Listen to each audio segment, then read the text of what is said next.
오늘의 주제는 일종의 이제 극우주의 현상인데, 극우라는 개념을 어떻게 봐야 되냐? 서양 사람들이 이야기하는 거 이렇게 제가 보니까 이렇게 파라이트 혹은 익스트림 라이트하고 레디컬 라이트를 구분을 하더라고요. 이념적이고 정치적인 성향의 아주 극단적인 우익을 파라이트 혹은 익스트림 라이트라고 부르고, 레디컬 라이트라고 했을 때는 레디컬이라는 말 자체가 약간 근본주의인데, 폭력을 써서라도 자기들의 이념을 관철시키려고 하는 일종의 방법 쪽에 좀 가깝게 할 때는 레디컬 라이트라고 쓰는 것 같아요. 근데 한국에 예를 들면 이제 서부지법에 거기에 들어갔던 사람들, 폭동 비슷하게 일으켰던 사람들은 익스트림 라이트인가 레디컬 라이트인가 이제 이런 질문도 가능한데요. 저는 그 사람들이 이념적으로 익스트림 라이트적인 사람도 있겠지만 저는 레디컬 라이트에 좀 가깝지 않나 이런 생각을 약간 하는 편이에요. 그리고 이제 흔히 이 우익하고 많이 이야기할 때 나오는 말이 이제 포퓰리즘인데, 포퓰리즘은 약간은 계통은 달라요. 이게 그 우익하고. 포퓰리즘은 좌익 포퓰리즘도 있고 우익 포퓰리즘도 있는데요. 좌익 포퓰리즘은 대표적인 게 옛날에 남미에 브라질이나 아르헨티나 같은데 이제 이 독재 정권이 약간 사회개혁적인 정책을 펴면서 노동조합하고 손을 잡고 약간 진보적이면서도 독재를 폈을 때 이럴 때를 되게 좌익 포퓰리즘에 가깝다고 볼 수가 있고, 우익 포퓰리즘은 이제 정당 정치 자체를 부정하면서 자본주의 사회에서 굉장히 권위주의적인 체제, 대중들에게 직접 말하자면 호소를 하면서 독재 체제를 유지하는 게 되게 우익 포퓰리즘이라고 볼 수 있는데, 포퓰리즘의 공통점은 정당 정치 자체를 부정한다는 것입니다. 극우 파시즘은 포퓰리즘적인 요소가 있죠. 그렇지만 포퓰리즘이 파시즘은 아닌 겁니다. 약간 구분해서 볼 필요가 있고요. 파시즘이라는 게 지금 우리 상황이나 이런 거를 파시즘이라는 말이 적용될 수 있느냐 없느냐에 대해서 논란이 많아요. 이거는 두 가지 되게 이제 이론적으로 설이 있습니다. 파시즘은 30년대 말 40년대 초에 나타났던, 그러니까 독일, 일본, 이탈리아에 나타난 게 파시즘이고, 그 이후의 것은 파시즘으로 볼 수 없다라고 하는 게 이른바 이제 역사적 파시즘론이. 파시즘은 하나의 역사고 지금은 그 파시즘은 아니다. 왜냐하면은 히틀러나 일본의 천황제나 혹은 이탈리아처럼 완전히 그냥 독재자가 전체주의 체제를 만들어서 모든 언론이나 정당 활동을 정지시킨 그런 건 아니지 않느냐. 이런 의미에서 우리가 이야기하는 파시즘은 과거 형태라고 보는 사람이 있는가 하면 그렇지 않다. 2차 대전 이후의 파시즘은 2차 대전 이전하고는 성격이 다르다. 이거는 민주주의 제도하고 양립한다. 자유민주주의의 외양을 지닐 수도 있다. 선거제도의 외양을 지니면서도 파시즘화 될 수 있다라고 보는 주장도 있어요. 마지막으로 하나는 구조적 파시즘이라는 설도 있어요. 얼마 전에 돌아가신 그 평화학자인 요한 갈퉁이라는 사람이 그런 이야기를 했는데, 이 구조적 파시즘이라는 것은 일종의 그 민주주의 제도 속에서 이 공안기구라든지 이런 기구가 계속 활동을 하면서 민주주의 제도를 무력화시키면서 과거에 우리가 생각했던 그런 식의 독재와는 다른 방식으로 미디어라든지 이런 걸 통해서, 상업 미디어를 통해서 온 국민들을 하나의 생각을 갖게 만드는 이런 방식으로 통치를 하는 것은 일종의 구조적 파시즘이다. 요한 갈퉁은 그렇게 주장을 하기도 했어요. 저는 한국의 반공체제는 구조적 파시즘에 가깝다고 보는 사람이에요. 그 다음에 극우란 무엇인가에 대한 건데, 이 한국 사람들이 극우란 무엇인가 물으면 답을 잘 못해요. 이게 왜냐하면 우리는 극좌는 잘 알거든요. 좌익 비판하는 거를 교육을 너무 많이 받아가지고 좌익은 잘 아는데 극우가 뭐예요? 이렇게 물으면 대답이 잘 안 나와요. 왜냐하면 우리는 학교에서 극우라고 하는 게 뭔지를 이렇게 체계적으로 배워본 적이 별로 없어요. 보수주의 그런 사람들은 보수주의는 좀 뭐 권위주의 뭐 이런 독재 뭐 이런 걸 이해를 하는데, 극우 그러면 사람들이 잘 대답을 못하는 게 있습니다. 극우의 가장 대표적인 이 사상적인 기반은 인종주의입니다. 근데 우리는 인종주의라는 게 익숙하지 않잖아요. 이 단일민족이 최근에 뭐 외국인 다문화 사회가 한국이 이제 200만 이상이 들어오긴 했으나, 아직까지 우리나라에서 이주노동자 문제 가지고 이렇게 막 극우화되는 현상은 아직은 그렇게 두드러지지 않거든요. 그러니까 한국에서는 인종주의 문제는 사람들에게 익숙하지 않습니다. 인종주의? 우리가 무슨 누구를 차별했나? 한국 사람들이 인종주의적인가? 이런 생각에서 약간 익숙하지가 않고요. 그 다음에 파시즘? 한국에 파시즘 세력이 누가 있었나? 군사독재? 얘들인가? 예를 들면 이런 식의 생각이 왔다 갔다 하죠.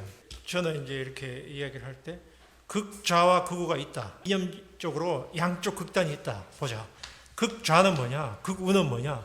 그러면 그 중간이 뭐냐? 그럼 여기서 한국은 중간에서 극좌까지가 정치 지형에서 싹 사라졌다. 50년 이후에. 그러면 한국에서 중간이 싹 사라지면 중도에서 극우까지가 한국의 전체 정치 지형이다. 그럼 한국에서 실제로는 중도인데 한국에서는 좌다 이게. 이렇게 하면 사람들이 조금 더 그렇지. 한국의 민주노동당이 유럽에 있는 보수당보다 더 보수적이지?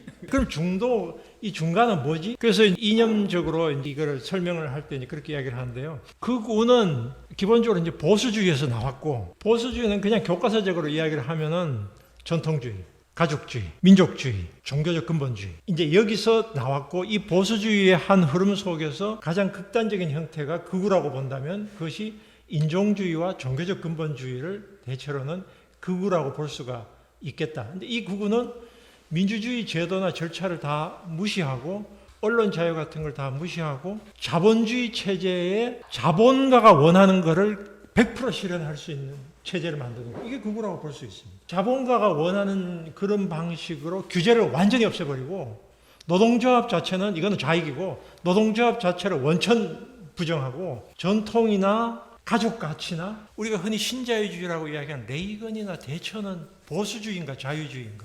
보수주의죠. 왜냐하면 레이건은 기본적으로 탈규제, 모든 규제를 완화하고 가족 가치를 굉장히 중시했습니다. 그러면서 국가를 중시합니다. 그런데도 시장경제를 말하면서 시장경제에 대한 모든 사회민주주의 규제를 완전히 다 철폐하려고 했습니다. 그러니까 21세기형 보수주의가 신자유주의라고 불러도 괜찮을 것 같아요. 어쨌든 한국과 세계에서의 극우의 등장인데요. 우리나라는 기본적으로 보수의 토양이 매우 강한 나라이고 그거는 이념의 스펙트럼에서 왼쪽 반이 완전히 사라진 나라다. 왼쪽 반이 완전히 휴전체제 이후에 완전히 사라졌다. 그러면 중도가 좌익이 되었다. 중도가 좌익이 되었다는 말은 그냥 제가 하는 레토릭이 아니고 실제로 이승만이 김구선생을 좌익이라고 불렀습니다. 여순사건 일어난 직후에 1948년 정부 수립된 이후에 국가보안법이 통과되었을 때 48년 말부터 49년 김구 선생이 저격당하기 전에 이승만이 김구를 좌익으로 몰았습니다. 그때 이승만이 김구를 좌익으로 몰았던 이유는 이승만 주도의 단독 정부를 반대하는 사람은 다 좌익입니다. 그런 한국적인 스펙트럼에서는 그렇고요. 그럼 이 한국적인 스펙트럼은 한국만의 현상이냐? 아니에요. 이거는 기본적으로 미국에서부터 수입한 거예요. 미제입니다. 1950년 전후에 미국에서는 메카시즘이나 이 전후에서는 자본주의와 민주주의를 대립시킵니다. 지금도 아마 우리나라 사람들에게 여론조사하면은 자본주의와 공산주의인데 민주주의와 자본주의가 동일시되는 개념입니다. 거기 반대가 공산주의입니다. 그러니까 이승만이 썼던 담론은 미국이 썼던 담론하고 같습니다.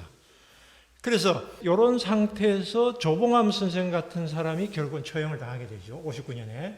조봉암 선생 같은 사람은 좌익이었다가 전향을 한 사람 아닙니까? 전향을 해서 이승만 정부에서 농림부 장관을 했고 한국의 농지개혁을 이끈 사람이죠. 이 사람은 사회민주주의적인 경향을 가지고 있어요. 그런데 이 조봉암 선생이 사형당한 것은 사회민주주의 정책 때문에 사형당한 게 아니라 북한 평화통일론 때문에 사형을 당했는데 한국의 사회에서는 조봉암 선생 정도의 사회민주주의에 가까운 분도 정치적으로는 생존이 불가능하다 이게. 이 생존이 불가능한 게 이제 87년 이후에 우리 사회가 변해가지고 노동운동이 성장하고 민주노동당이 열석까지 얻게 되었죠. 민주노동당이 구태여 말하자면 유럽의 사회민주주의 정당보다 약간 오른쪽에 있는 정도의 이념적인 스펙트럼이라고 볼 수가 있겠죠. 한국에서 이런 그 우익의 기반이 토양이 엄청나게 강하다는 건 여러분들에게 보여드린 이 사진 하나로 그냥 말해 주십시오. 기독교와 멸공이 도대체 어떻게 서로 연결되나? 기독교 멸공 총궐기대회 이게 70년에 있었던 그 행사인데 우리나라 기독교가 가지고 있는 보수성과 그 다음에 이 기독교의 그 전파를 했던 미국 기독교의 미국 남부 지역의 바이블 벨트 쪽 사람들 선교사들과 거기에 연결된 한국 크리스찬들이 대부분 6.25 전쟁 때 북한에서 월남한 사람들이 한국의 대형 교회 지금까지를 이끌고 있고, 그러니까 이 사람들의 정신구조 속에 한국의 많은 부분들이 들어있다. 지금까지 그렇게 볼 수 있을 것 같고요. 그래서 이 사람들은 이 베이스는 우리 사회에서 굉장히 50년대부터 쭉 깔려 있었던 기본 베이스라고 보면 됩니다. 반공주의, 보수기독교, 이북에서 월남한 분들, 그 다음에 공산주의를 피해서 기본적으로 굉장히 공산주의에 대해서 적대적인 생각을 가졌던 분들, 이게 한국 사회에서 쭉 깔려 있었고, 이 부분이 이제 그 이후에 약간씩 변형 약화되다가 2000년대 이후에 이게 이 사람들 위로 확 부상을 한 이런 측면이 우선 있고요. 2000년대 이후에 이제 부상을 하는데 행동하는 구구라는 말은 거리에 나와서 태극기나 성조기를 흔들면서 시위하는 구구를 대개 보니까 김대중 정부 때부터더라고요. 2000년 전후부터입니다. 그전에는 행동하는 구구가 없었습니다. 왜 없었을까요? 국정원이나 보안사나 이 공안기구가 이미 그 역할을 국가 권력이 곧바로 그 역할을 했기 때문에 구태여 이 사람들이 거리로 나올 필요가 없는데 이 사람들이 거리로 나온 것은 이 사람들의 위기의식 때문입니다. 그 위기의식은 바로 김대중의 집권입니다. 김대중 대통령의 집권이 이 사람들에게 패닉을 가져온 거예요. 그러니까 김대중 대통령은 원래부터 빨갱이 시비에 굉장히 많이 평생을 시달렸지만 이분은 기본적으로 기업가 멘탈리티를 가지고 있었고 45년 이후에도 실제로 기업을 한 사람이에요. 근데 보도연맹에 그때 가입했다는 게 좋은 것이처럼 평생을 따라다닌 거예요. 근데 보도연맹 가입한 것도 사실은 자기가 좌익에서 가입한 게 아니라 해방 직후에 자기 장인 따라서 건준에 한번 가담한 게 있어요. 그러니까 건준에 가담한 경력하고 이것 때문에 이 주홍글씨처럼 평생을 좌익으로 따라다니는데 이 사람은 사상적으로 제가 봐서는 좌익인 적이 없어요. 60년대는 약간 진보적인 색깔도 보였지만 기본적으로 이 사람은 민주당의 주류예요. 55년 민주당의 신파예요. 근데 김대중 대통령이 97년에 대통령이 이제 되었을 때 그동안 한국 사회에서 70년, 60년, 50년 동안에 이렇게 우리 사회에서 기득권을 가졌던 사람들이 패닉 상태에 빠진 거죠. 좌익이 집권을 했다. 우리 죽었다 이제 이거죠. 그때부터 이 사람들이 거리로 나오기 시작했고 이게 이제 바로 오늘날 행동하는 구구의 시작의 시점이다. 그게 오늘날까지 이제 지금 진화를 해가지고 지금 광화문까지 이제 나오게 되었다. 그런데 이 사람들이 느끼는 공포감은 저는 이해할 수 있어요. 왜냐하면은 한국의 이 극우 반공 체제가 계속 유지될 거로 생각했는데 자기하고는 다른 사람이 대통령이 되었고 이 대통령이 되면서 폈던 정책 중에 일부는 그 노사정위원회라든지 이런 부분들은 유럽식 삼인주의 뭐 이렇게 하고 뭐 그다음에 노조 정치활동, 민주노총 합법화, 교노조 이게 나오면서 이 사람들이 이거 뭐야 이게 빨갱이들이다 이렇게 하게 된 것이 저는 2000년이 굉장히 중요한 한국 사회에서 분기점이라고 보고 그 이후 지금까지가 이제 그 이전 냉전 시대하고는 굉장히 다른 상황이 초래되었다 이렇게 저는 보고 있고요. 그 지점이 이제 윤석열의 극우 반공주의까지 나오게 되는데 윤석열이라는 사람이 그런 극우 반공주의지 않냐? 저는 그렇게 보지 않아요. 저는 이 사람은 그냥 검찰주의자예요. 사실은 제가 관심 있게 본 건 윤석열이 어쩌다가 대통령이 된 다음에 중간에 일정한 시점에 담론이 바뀝니다. 대통령이 되기 전 대통령이 되었을 때의 담론, 대통령이 된 이후에 한 6개월의 각종 3.1절이나 광복절 경출사 같은 데 보면은 공산전체주의라는 표현을 쓰지 않습니다. 그런데 어떤 시점에 공산전체주의라는 표현을 쓰기 시작합니다. 이게 왜 그랬을까? 이 공산전체주의라는 표현을 누가 썼느냐? 한국자유회의라는 조직이 있는데요. 거기에 가장 정신적인 지도자가 노재봉과 김영호 이 사람들입니다. 근데 그 사람들이 뉴라이트하고는 또 다른 조직이에요. 그러니까 뉴라이트는 이명박 박근혜에 들어간 이 우익 세력들이고 이쪽은 주로 이제 교과서 문제를 주로 많이 일으켰잖아요. 윤석열 정권에 들어간 이 세력들은 이쪽하고는 좀 다른 세력인데 이 공산전체주의라는 담론을 어디서 이끌어왔을까? 이걸 쭉 이제 몇 가지 자료가 있어서 제가 봤는데 기본적으로 이 사람들은 그러니까 미국의 외교가의 가장 보수적인 분파의 흐름 속에 있는 것 같아요. 윤석열이 담론이 바뀌게 된 시점이 일정한 시점이 집권 후에 한 1년 고무렵에 바뀝니다. 말하자면 이 사람들이 윤석열 정권을 접수했다고 표현하는 게 맞을지 아니면 윤석열이 자기 권력 기반을 만들기 위해서 이 사람들을 활용했다고 보는 게 좋을지는 잘 모르겠어요. 잘 모르겠는데 어쨌든 윤석열이 사용하는 담론이 바뀝니다. 담론이 바뀌면서 윤석열의 이 통치 방식도 바뀌게 되고 그게 이제 우리가 지금 수사 과정에서 조금 흘러나오는 이야기이긴 하지만 작년 총선 직전쯤에 윤석열이 계엄 이야기를 꺼내요. 그 윤석열이 계엄 이야기를 꺼내면서부터 이제 12상까지도 연결이 되는데 이때부터 쭉 나오는 담론을 보면 여기에 뭐 폐륜적인 공작이니 뭐 허위 선동과 야비하고 이런 표현은 이거는 대통령이 쓸 수 없는 용어입니다. 이거는 군사적인 용어보다도 강한 표현입니다. 그리고 이 강한 표현은 소위 말해서 운동권을 향한 게 아니라 야당을 향한 거라는 게 중요한 포인트입니다. 이런 표현을 쓰면서 나왔던 그러면 이 위기 윤석열과 이 사람들의 위기의식이 윤석열 개인의 위기의식인가 아니면 그 밑에 있던 우리 사회에서 일부 군부 검찰, 이 사람들의 위기의식인가? 이거는 뭐 조금 더 수사가 진행되면서 봐야 되겠는데, 어쨌든 저는 이 계엄 포고령에 나오는 이 계엄 포고령의 표현도 그렇고, 그 다음에 윤석열의 담론도 그렇고, 1950년대식으로 되돌아간 윤석열의 친위 쿠데타는 한국에서 가장 닮은 꼴은 이승만의 52년의 부산 정치파동입니다. 그게 가장 닮아 있습니다. 왜냐하면 문민정부이면서도 자기가 권력에서 대통령은 됐지만 의회 권력과 계속 충돌할 때 의회 권력을 완전히 자기 통제하에 두려고 했던 점에서 이승만과 완전히 닮은 꼴이고, 이승만은 그 당시 부산 정치파동을 왜 일으켰냐 하면은 그 당시에 이제 피난지였거든요. 부산에서 피난지에 계엄을 선포합니다. 왜 선포했냐면은 당시의 대통령은 간선제였습니다. 즉 간선제였는데 국회는 이미 자기 파가 아니라 자기 반대파가 다수였습니다. 우리가 분단이 돼가지고 한국이 막 극우로 일색화됐다고 생각하는 사람들이 많은데 꼭 그렇지 않습니다.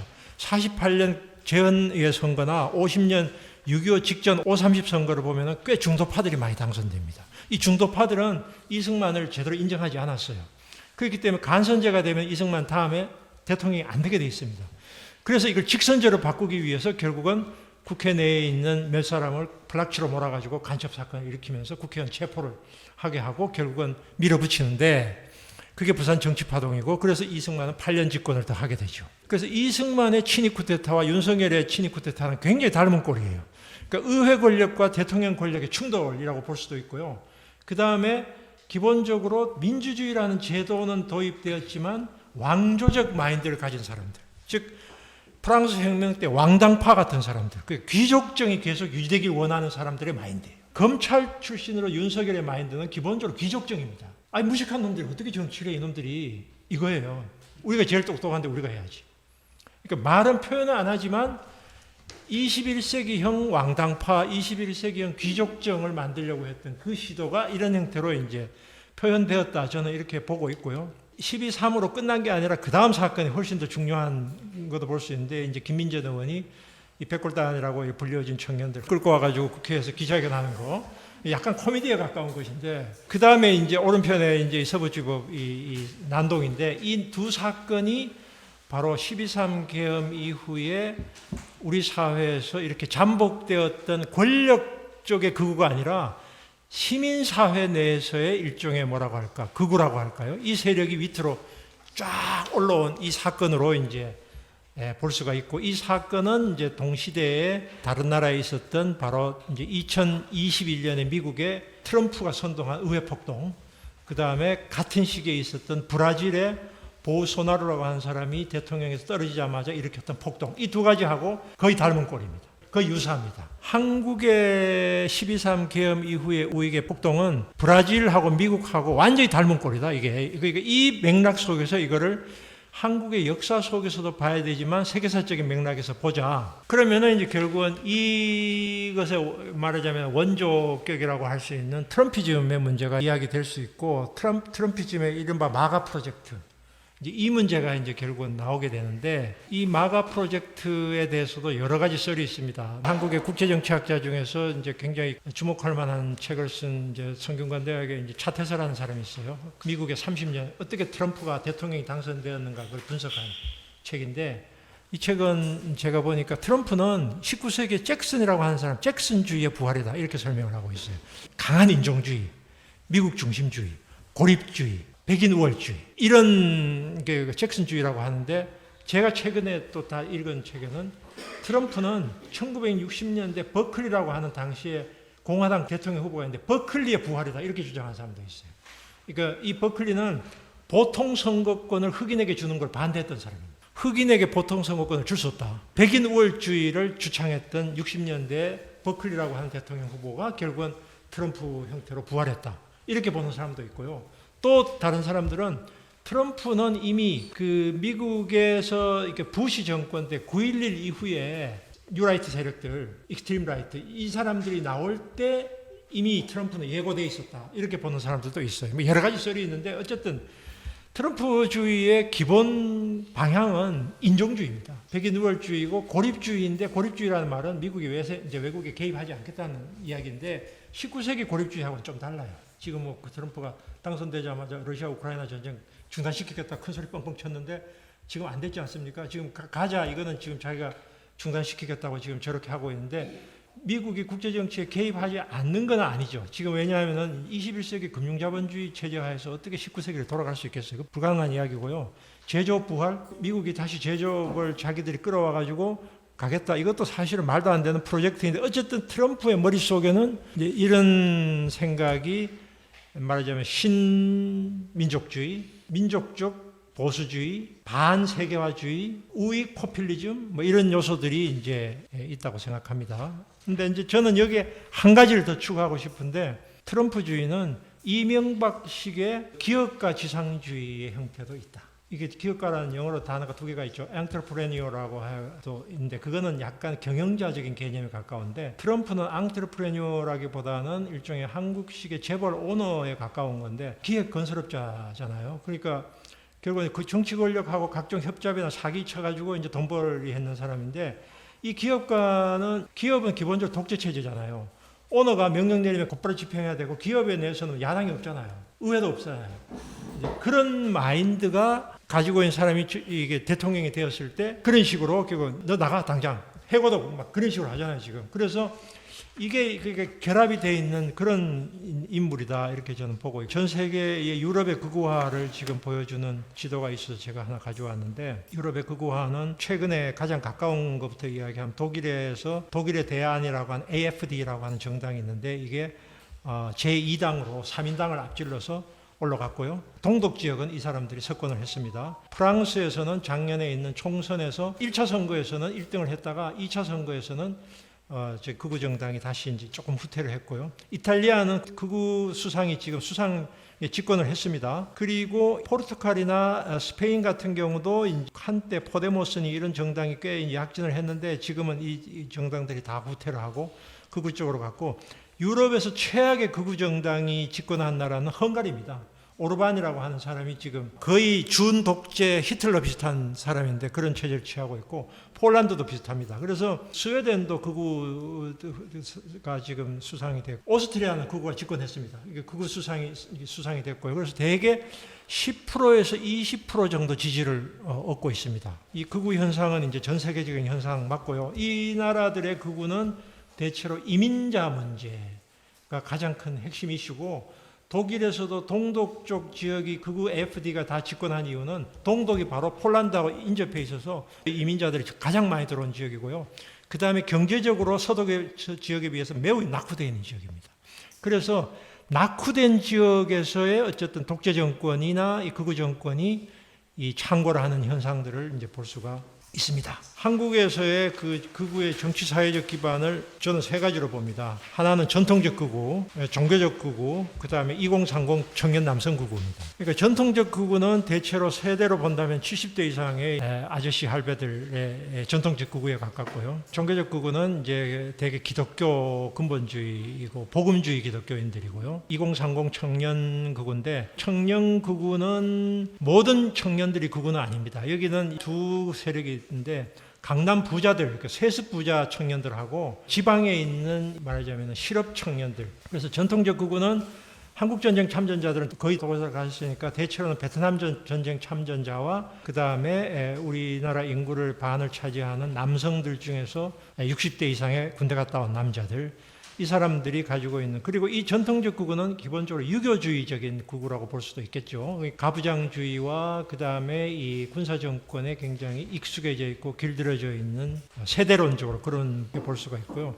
종교적 극우는 모든 기독교인이 다 극우는 아닙니다만 기독교인들 중에서 특히 개신교도들 중에서 우리나라 개신교도들이 전체 인구의 한 25% 정도 되니까 그 중에 일정한 숫자가 이제 이런 성향들을 보이고 있는 것 같고요. 2030 청년들, 이 세 세력들이 한국의 극우의 정치적 사회적 기반이고 여기 하나를 추가한다면 겹치겠지만 영남, 경상도 할배들까지 포함할 수 있겠죠. 네 세력들, 이 우리 사회의 극우라고 볼 수 있고 이 사람들의 비중을 줄이지 않으면 우리 사회 민주화가 매우 어렵다. 그러니까 다음번 정권 재창출도 보장하기 어렵다. 저는 그렇게 봐요. 자, 그러면 20대 남성으로 이제 지금 보면은 20대 남성 부분에 이제 최근의 조사입니다. 시사인에서 조사인데요. 이재명 정부에 대한 여러 가지 의견입니다. 그러니까 20대 남성의 70대 이상의 남성들하고 매우 유사합니다. 모든 그 여론조사나 정치의식 조사에서 매우 유사한데 특히 20대 남성의 경우는 70대 이상 남성보다 동의의 비율이 높았다라고 시사인에서 보도에 나왔습니다. 이재명 정부를 독재 정권으로 봅니다. 기본적으로. 이재명 정부를 독재 정권으로 보는데 이게 놀랍게도 저는 최근에 제가 9월 달에 미국 갔다 왔는데요. 일본 사람들하고 같이 가는데 일본 사람들이 들은 이야기인데 일본에서는 청년들은 자민당의 일부를 진보로 본다고 합니다. 그러니까 자민당에서 이 전통적인 이 일본의 헌법을 개정해야 되고 헌법 개정을 해서 이 평화헌법을 옛날에 전통적인 일본에 말하자면 자주권을 가진 헌법으로 개정해야 된다는 것을 진보로 본다고 합니다. 그 일본의 청년들하고 어쩌면 한국의 이 사람들하고 비슷한 점이 있을지도 몰라요. 공통점이 있습니다. 이거 뒤에 이야기하겠지만 결국은 청년의 소외입니다. 청년의 소외와 그 다음에 일본에서 이른바 입헌민주당이 일본에서 약간 개혁적인 옛날에 민주당이 있었잖아요. 하토야마 이 사람들 있었고 지금 입헌민주당의 일부 자유주의 세력들이 있어요. 그러니까 이 자유주의 세력들에 대한 이중성에 대한 거부감이 있습니다. 미국도 비슷해요. 그러니까 이게 극우화가 되는 배경에는 이른바 진보를 표방했던 사람들의 내로남불에 대한 환멸감이 깔려 있어요. 일본도 그렇고 한국도 그렇고 미국도 그래요. 그러니까 이 부분이 한국의 청년들도 있고요. 그 다음에 일본 청년들, 미국 청년들 똑같이 기성세대를 똑같다라고 보면서 동시에 기성세대 중에서도 더 보수적인 자본 보수는 문제 삼지 않고 오히려 리버럴한 쪽을 오히려 더 공격을 하는 이런 성향들이 이 젊은이들에게 나타나는 현상들이에요. 얼마 전에 한겨레 조사를 했는데요.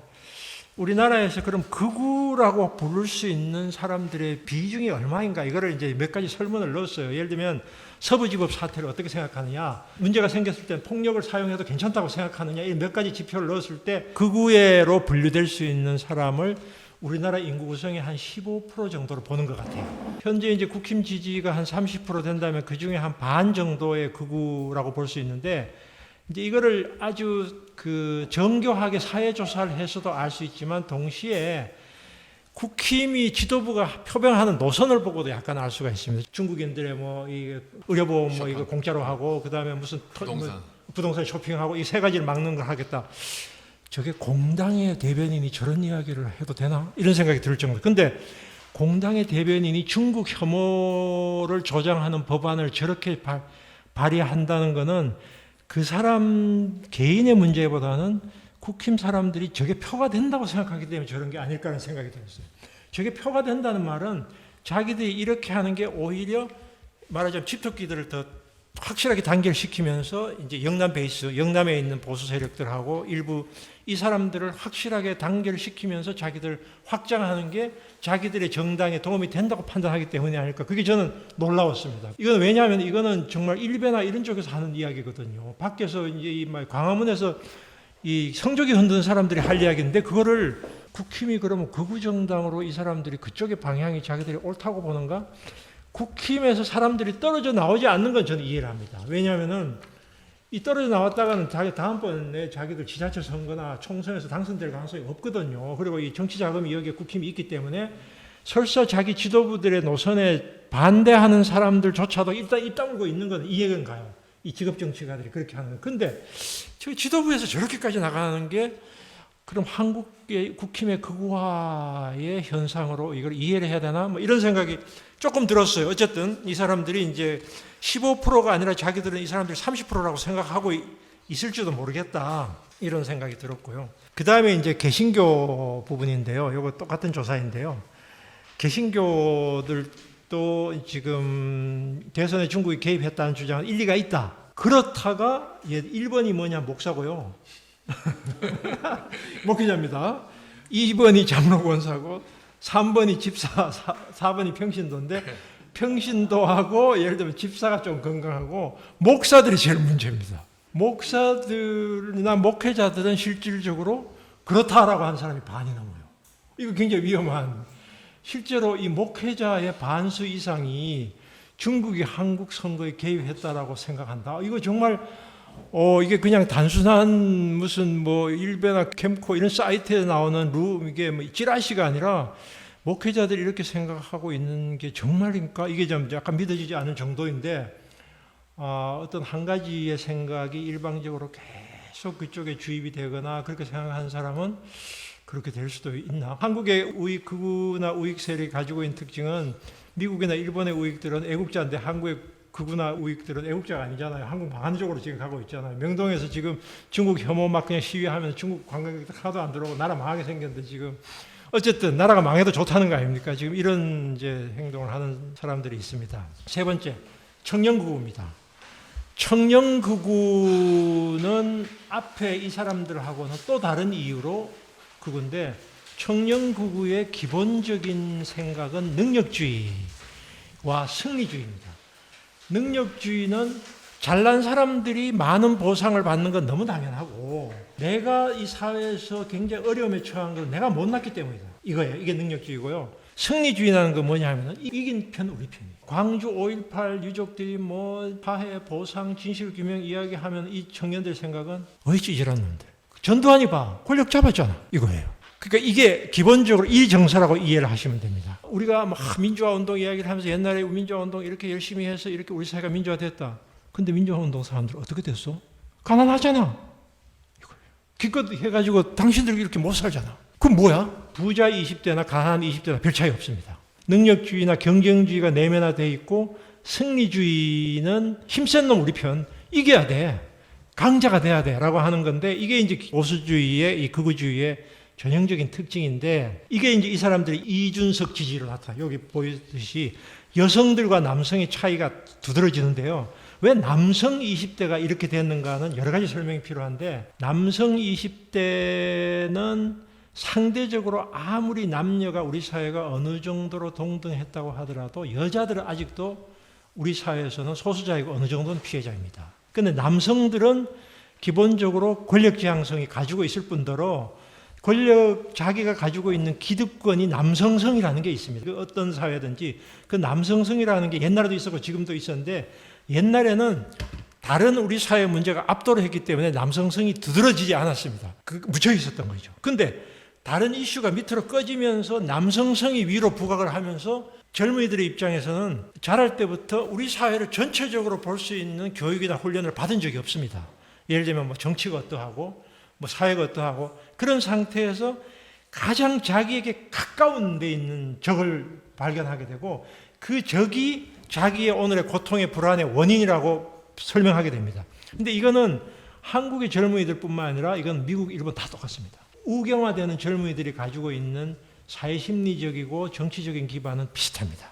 그러니까 정치적으로 소외되어 있거나 정치적으로 불이익을 당한다고 생각했는데 그 불이익을 돌파하는 방법을 사회를 좋게 하는 방식보다는 자기가 권력을 잡음으로써 해결하는 방식입니다. 미국에 지금 부통령인 벤스라는 사람이 있죠. 저는 그 사람이 쓴 책은 안 읽어봤는데 영화는 봤거든요. 힐빌리의 노래인가 하는. 그 사람 전형적인 그런 사람. 가난한 집에서 굉장히 어렵게 자랐고 굉장히 고통을 많이 겪은 사람이. 그런데 왜 그 사람이 극우가 되었는가? 극하고 비슷해요. 그런 과정을 우리가 설명을 할 수 있습니다. 어려움을 겪었는데 어려움을 겪은 사람들을 위해서 일하는 것이 아니라 자기 권력을 잡은 다음에 이걸 문제를 해결하게 돼요. 홍준표도 그런 사람이잖아요. 어려운 상황에서 자라났으면서도 오히려 극우가 되는 사람들의 이 과정하고 지금 젊은이들의 이거하고 매우 비슷합니다. 거기서 이제 이런 한국의 20대, 30대 청년들의 문제를 어느 정도 읽어낼 수가 있고 기독교 보수주의와 전통적 보수주의보다 훨씬 더 우리 사회의 미래를 위해서 중요한 변수는 바로 청년 문제다. 이게 우리가 뭐 어떻게 한다고 해서 이 청년들이 뭐 변하지는 않겠지만 이걸 어떻게 할 거냐가 정말 모든 나라의 가장 큰 숙제이고 우리의 또 숙제이기도 합니다. 그래서 저는 몇 가지 이제 질문을 던지고 이제 넘어갈까 하는데요. 아까 제가 잠깐 이야기했지만 왜 윤석열은 원래가 이런 뭐 그 강한 우익 지향을 가지고 있지도 않았던 출세주의자인 그냥 검찰주의자인 윤석열이 왜 이렇게 되었는가? 두 번째, 한국의 극우는 선진자본주의 국가의 극우 세력과 어떻게 다르고 어떤 점에서 유사한가? 이런 질문이고요. 과연 한국의 남성들은 극우화되고 있는가? 이것도 중요한 질문 중에 하나입니다. 여러분 그 20대에 대해서 책이 몇 권이 나온 게 있는데 20대, 30대 당사자가 쓴 책이 몇 권이 있어요. 급진의 20대라는 책이 있는데요. 그 책에 보면은 자기 세대 이야기를 자기가 썼는데 자기가 봐서는 20대는 극우화되고 있는 게 아니다. 20대는 단지 분노하고 있을 따름이다. 이렇게 이야기를 하고 있어요. 분노하고 있을 따름인데 이 분노를 표출할 수 있는 통로를 이쪽에서 진보나 민주당이나 이쪽에서 못 해주기 때문에 얘들이 저쪽으로 간 거다. 이렇게 이야기를 하고 있어요. 그러면 정말 20대는 얘들은 정말 사상적으로 이념적으로 극우화되고 있는지 아니면은 그냥 부글부글 끓고 있다가 그냥 이쪽으로 그냥 뛰쳐나오고 있는지 요거는 조금 더 이렇게 우리가 한번 생각해 볼 필요가 있고요. 그 다음에 이제 트럼프인데 트럼프가 하는 행동은 분명히 미국 망하게 하는 길인데 미국이 경제적으로 패권이 무너지는 거는 뭐 불가피한 일이라고 사람들은 이야기를 했고 50년 적어도 안에 미국이 패권이 무너질 거라고 많이 이야기를 했는데 갑자기 트럼프가 나와가지고 굉장히 급진적으로 미국의 정치 문법에서는 도저히 설명 안 되는 인간이 나타났다는 거예요. 그러면 이런 사람들이 나타난 이유와 이게 결국은 미국을 망하게 하기 위한 엑스맨인가 중국이 파견한 간첩인가 예를 들면 뭐 이런 생각까지 할 정도로 트럼프가 지금 이런 행동을 하고 있는데 이건 어떻게 봐야 되나 이런 그 다음에 이제 좀 더 큰 질문인데 이 지구적 파시즘은 과연 피할 수 없는 현상인가? 이 전쟁 전야의 문제를 넘어설 수 있는 길이 없을까? 신자유주의의 경제 질서와 극우화는 분명히 관계가 있는데 어떤 연관성을 가지고 있나 이런 걸 한번 질문을 던져봤고요. 영남에 있는 분들하고 얘기를 해보면 네. 계엄은 잘못됐다. 그렇지만 현해까지 심하지 않느냐 이렇게 계속 얘기하는 사람이 있거든요. 그런 분들까지 영남에 있다는 얘기를 다 극우라고 볼 수 있는 건가요? 영남을 저는 다 극우라고 보지 않았습니다. 영남의 극우 세력의 분포가 다른 지역보다 좀 많다고 저는 생각합니다. 국힘 지지자들 모두가 극우는 아닌 거죠. 예를 들면 초기에 12.3 계엄을 일으켰을 때 영남 사람 포함해서 다 그 윤석열 계엄 비판했거든요. 그때 제 여론조사가 있는지 모르겠는데 제가 봐서는 영남 쪽 사람들도 한 80% 정도는 비판했을 겁니다. 그러면 지금 국민의힘 쪽이라고 할 수 있는 쪽 지지 세력이 한 40% 된다고 했을 때 그분은 몇 프로 정도 된다고 보십니까? 그거는 제가 뭐 어떻게 말할 수는 없지만 이제 전 인구의 15% 정도라면은 60%. 그 상대적으로 한 반 정도에는 극우에 가깝다고 볼 수 있지 않을까요? 예. 근데 이제 요거는 좀 다른 이야기인데요. 그 12.3 계엄이나 촛불 시위나 혹은 응원봉 시위의 문법과 선거의 문법은 다릅니다. 촛불 시위나 응원봉 시위는 지지를 해도 선거에서는 결국은 현재 양당이나 양 후보의 선택의 문제가 되기 때문에 선택지가 결국 한쪽으로 제한돼 버립니다. 선거의 문법하고 이 대중들의 행동의 문법하고는 좀 달라서 40% 지지했으니까 40%는 다 이쪽이지라고 하는 것도 약간은 더 여지가 있습니다. 이야기할 여지가. 이제 시사인 그 통계를 이제 조사를 보면요, 능력주의도 있지만 이제 갈라지는 지점이 엔티페미니즘, 페미니즘에 대한 극렬한 어떤 반대. 이제 혐오와 반대, 이게 굉장히 두드러졌던 것 같고요. 제가 주목하는 거는 그 안티페미니즘에 대한 이제 2030들의 그 혐오와 그런 어떤 성향들을 이재명 대통령이 취임 이후에 세 차례에 걸쳐서 남성들이 갖고 있는 역차별, 그리고 남성들이 느끼는 어떤 문제의식을 여가부에서도 조사하고 정책을 내놔야 되지 않느냐, 이 얘기를 세 번째 하셨다고 해요. 그런 점에서 이 지금의 민주당 집권 이제 정부는 2030의 마음을 돌리는 것 중에 하나로 이제 페미니즘에 대한 극우 세력들의 반감을 좀 더 완화시키기 위한 것으로 페미니즘 성평등 정책을 그러니까 적극적으로 추구하기보다는 오히려 역차별의 문제들로 시선을 돌리는 방향으로 가고 있어 보인단 말입니다. 근데 저 같은 경우는 동의가 어렵고요. 이 정부의 판단과 정책의 방향에 대해서 선생님 어떻게 생각하시는지. 예. 이재명 정부가 이 문제를 해결하기 위해서 어느 정도의 그 진정성과 판단력과 실행력을 가지고 있는지는 제가 뭘 말하기가 어렵고, 단지 남성 젊은이들이 가지고 있는 엔티페미니즘의 그 부분은 정권에서 해결할 수 있는 차원은 굉장히 제한적이지 않나 정도 생각을 저는 약간 하는 편입니다. 왜냐하면은 이게 결국은 뭐 여가부를 없앤다고 해서 해결될 문제도 아니고, 그다음에 직장에서의 그 남성들에 대해서 특별히 군가산점 옛날에 제기됐던 문제 같은 경우를 다시 끌어와 가지고 이거를 해결할 것도 굉장히 제한적이고, 남성 할당제를 할 수도 없는 일이고, 저도 이게 뭐 어떻게 해야 될지는 잘 모르겠어요. 이 사람들이 엔티페미니즘을 하게 된 이유는 내가 이제 이해를 해요. 남성 청년들 이렇게 된 거는 이 이유는 이해는 하는데 해결책은 참 안 보이는 것 같아요.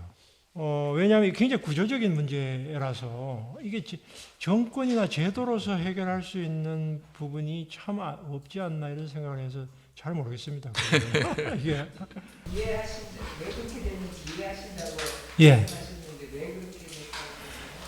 그 부분은 저는 이제 약간 제가 사회학자니까 이제 도망가는 발언을 하면 빠른 속도로 압축 성장과 압축 여성의 사회 진출을 남자들이 감당할 수 없는데 그 감당할 수 없는 모순이 청년들에게 집중이 되어 있기 때문에 그러니까 일반 남성들이 아니라 청년들에게 그 모순이 집중되어서 얘들이 그거를 가장 약간 삐뚤어진 방식으로 느끼는 현실은 그렇지 않은데 삐뚤어진 방식으로 그걸 느끼고 그게 아니야라고 아무리 설득을 해도 설득이 안 되는 현실로 돼버린 걸 저는 그렇게 봅니다. 페미니즘을 어떻게 보느냐가 굉장히 중요한 예, 맞습니다. 아주 중요한 변수를 맞습니다. 실제로 일베도 처음에 나타날 때 저 거기서부터 시작을 했고요. 제일 많은 일베 담론이 바로 여혐이죠. 여혐이죠. 기본적으로 여혐입니다. 그 이제 실제로 이제 저도 이제 짧게 아이들을 좀 가르쳐 봤는데 그 청소년기의 굉장히 특징이 하나 있습니다. 그러니까 성인 여성들이 불이익을 느끼는 걸 확실히 느껴요.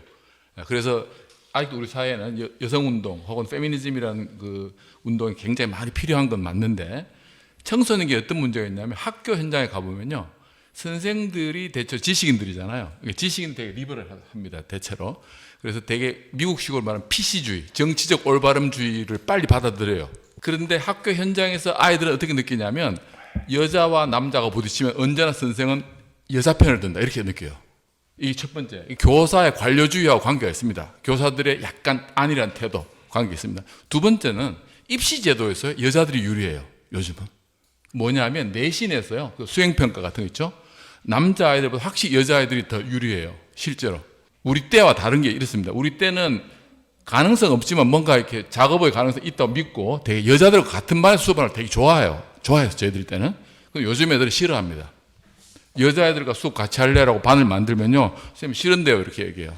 거부감이 굉장히 커요. 그래서 저는 그 두 가지로 봅니다. 하나는 상대적으로 빨리 그 성평등을 빨리 받아들인 지식인들, 이 지식인들인 교사들에 대한 불만이 여혐으로 나타나는 것과 관계가 있고, 그래서 대체로 관료적으로 선생들이 빨리 시끄럽지 않게 문제 풀려고 할 때 주로 여자 편을 들어버려요. 학교 선생들은. 되게 그 학교 폭력 문제 발생하면 대체로 그렇게 문제를 풀어버려요. 실제로. 청소년기에는 남자들이 더 불리하다고 느끼는 게 사실입니다. 좀 포용력 있는 접근이 좀 필요하다 이제는 그렇게 봅니다. 아이들을 이해한다는 점에서는 왜 남자아이들은 여자아이들과 한반되는 걸 싫어하는가 이런 걸 이해하기 위해서 제가 고민을 해본 결과 그렇더라는 겁니다. 제가 이야기를 안 한 거는 그 압축 성장이라는 표현에는 뭐가 있냐 하면 우리 사회가 가장 빠른 시간 내에 제조업 중심 국가에서 서비스업 중심 국가로 바뀌었다는 점. 그러니까 고용의 80%가 서비스업이 됐고 남성성이 발휘될 수 있는 일자리 자체가 확 없어져 버렸다는 것도 굉장히 중요한 변수라고 저는 봅니다.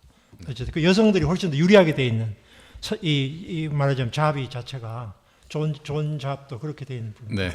우리는 지금까지 이대남을 아주 우려하고 걱정했습니다만 지금은 일대남을 걱정해야 됩니다.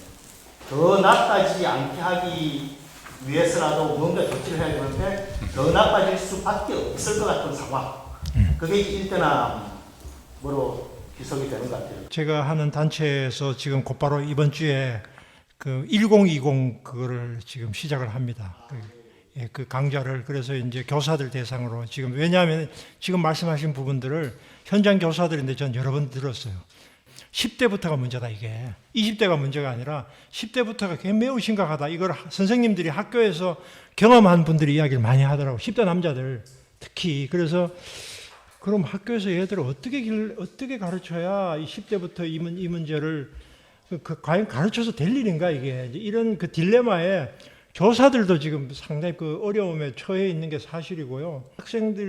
아이들이 특히 남자 아이들이 이제 앞으로 이렇게 건강한 성인으로 자라나게 하는 과정에 대한 우리 사회의 학교 교육에서의 과도한 경쟁과 이 아이들이 이게 틈이 없는 이 상황이 점점 더 그쪽으로 극단적으로 아이들을 몰아가는 측면이 분명히 있고 대화가 어렵고 선생님들이 요즘 젊은 교사들 같은 경우는 학생들하고 혹은 학부모하고의 대화 자체를 기피를 많이 합니다. 기피한다는 말은 이게 학부모들은 민원인이 돼가지고 굉장히 날이 서 있고 그러니까 피하게 되고 아이들에게는 예를 들면은 지금 이제 약간 바뀌긴 했습니다만 교사들이 우리 사회에서 공부 잘하는 아이들이 교사가 되잖아요. 그런데 이 교사들이 이미 계층적으로 중상층 출신들로 옛날에 비해서 훨씬 더 교사가 돼 있어요. 그럼 이 교사들은 보통의 삶을 사는 아이들의 상황을 이해 불가능한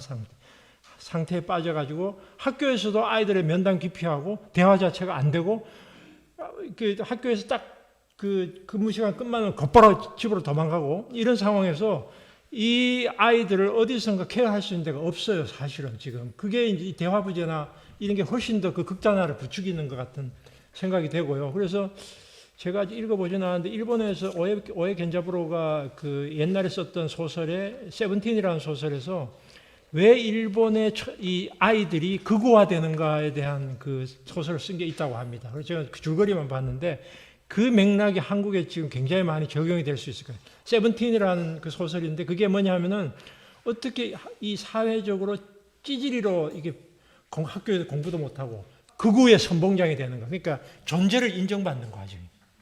존재를 인정받는 과정에서 일본 극우 세력을 보여주는데 남자 아이들 같은 경우는 여자들과 확실히 다른 자기의 그 남성성에 대한 인정받고 싶은 욕망이 있는 것 같아요. 근데 그게 학교 성적이나 그 다음에 졸업 맞고는 아까 이제 여기 대학 이야기했지만 입사도 마찬가지입니다.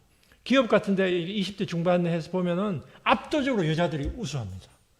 이런 상황에서 남성들이 이건 뭐야 우리는 이제 이런 식의 이 패배자 의식 같은 경우가 10대부터 길러지는 것 같다는 생각이 들었습니다. 지금 이제 여기 논의에서 빠진 부분이 남자 아이들의 그 성장 과정을 보면은 그 사이버 세계에서 그들의 소위 말해서 그라운드가 만들어져요.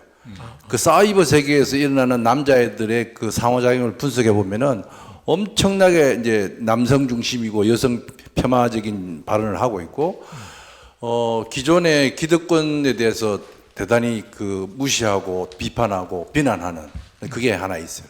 그다음에 지금 뭐 학교 경쟁이 치열하고 대화가 단절되고 그거는 여자도 마찬가지예요.